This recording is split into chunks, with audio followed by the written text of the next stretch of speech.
জয় বঙ্গবন্ধু।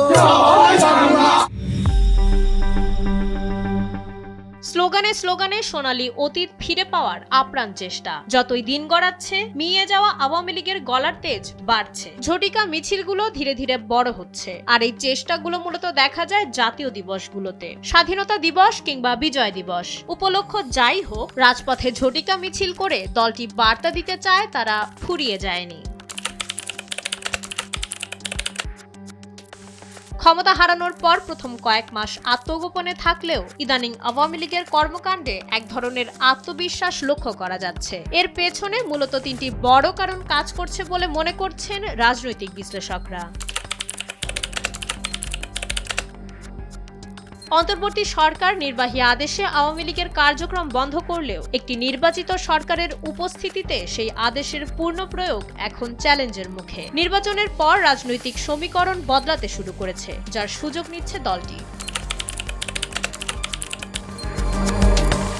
নির্বাচনী রাজনীতির মাঠে অনেক ক্ষেত্রেই দেখা গেছে আওয়ামী লীগের একটি বড় ভোট ব্যাংক বা সমর্থন আদায়ের কৌশল নিয়েছিল বড় দলগুলো। বিশেষ করে স্থানীয় পর্যায়ে বিএনপি বা অন্যান্য দলের সাথে এক ধরনের অলিখিত বোঝাপড়া বা সমঝোতার গুঞ্জনও বেশ জোরালো। এই নিরাপত্তা বোধ থেকেই তৃণমূলের কর্মীরা আবারও মুখ দেখাতে শুরু করেছে।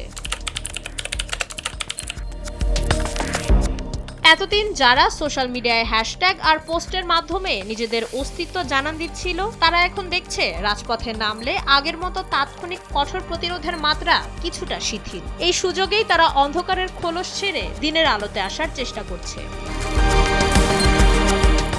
আওয়ামী লীগের অনলাইন অ্যাক্টিভিজম এখন আগের চেয়ে অনেক বেশি সংগঠিত। প্রতি ঘন্টায় পোস্ট, ভিডিও আর কামব্যাক করার বার্তা দিয়ে তারা কর্মীদের মনোবল চাঙ্গা রাখার চেষ্টা করছে। বিশেষ করে জাতীয় দিবসগুলোতে মুক্তিযুদ্ধের চেতনাকে বরাবরের মতোই আবেগের ঢাল হিসেবে ব্যবহার করে তারা সাধারণ মানুষের সহানুভূতি আদায়ের একটা মনস্তাত্ত্বিক খেলা খেলছে।